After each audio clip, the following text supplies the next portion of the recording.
A teenager finds a woman dead inside her apartment in Lafayette last night. Good evening, I'm NATALIE JENERESKI. Thanks for joining us tonight.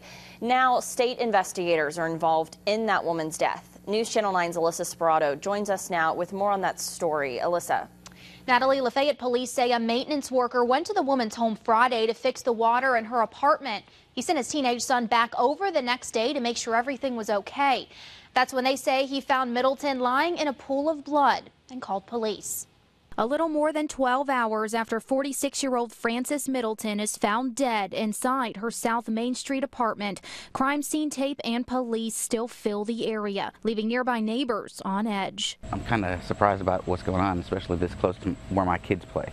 I don't want my children playing around in a situation or in a place like this where it's not safe. Linda Gordy lives next door to Middleton and says a teenager came running to her home screaming, saying Middleton was covered in blood. Lord, I was just devastated.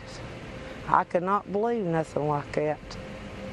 I could not believe it. Lafayette Police Chief BENJI CLIFT says when they got inside Middleton's apartment, they called for help from state investigators. The appearance of the inside of the residence was enough to go ahead and launch GBI. Chief CLIFT says as of right now, Middleton's death is being ruled a homicide.